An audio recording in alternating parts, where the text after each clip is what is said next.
Každý ví, co přijde.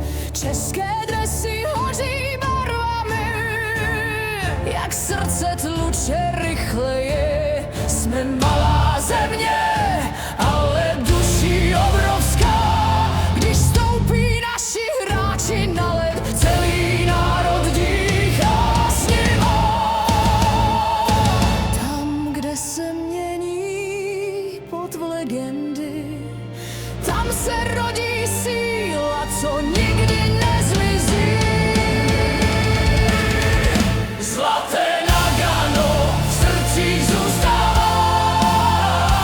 Okamžik, kdy jsme stáli jako jeden národ. Na ledě lvi, co neuhnuli ani o krok. A svět musel vidět, že malý národ má velký hrdý hlas.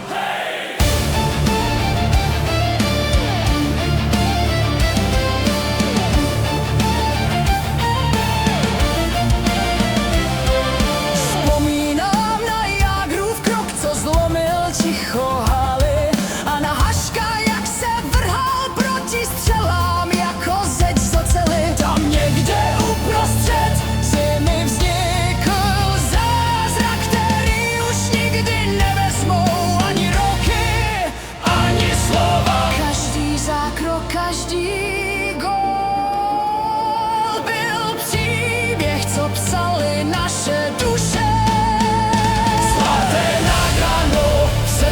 Zůstává okamžik, kdy jsme stáli jako jeden národ. Na ledě lvi, co neuhnuli ani o krok. A svět musel vidět, že malý národ má velký hrdý hlas. A i když čas běží, v nás to neuvadá.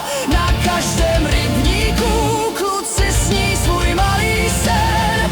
Ať přijde Kanada, USA nebo kdokoliv jiný, ta česká síla se nikdy nezlomí. Protože hokej není jen hra, je to něco, co nás drží pohromadě.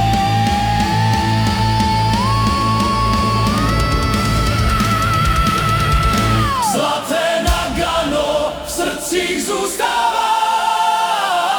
Okamžik, kdy jsme stáli jako jeden národ. Na ledě lvi, co neuhnuli ani o krok. A svět musel vidět, že malý národ má velký hrdý hlas.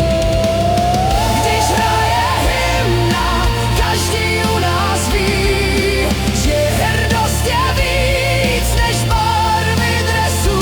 A v té melodii pořád tiše zní, že jednou znovu povstane náš ledový sen. Zlaté Nagano nikdy nezmizí, je v každé slze, v každém výkřiku vítězství. Český lev dýchá a čeká na svou chvíli a z tribuny zní: Češi do toho, hop, hop, hop. Kdo neskáče, není Čech.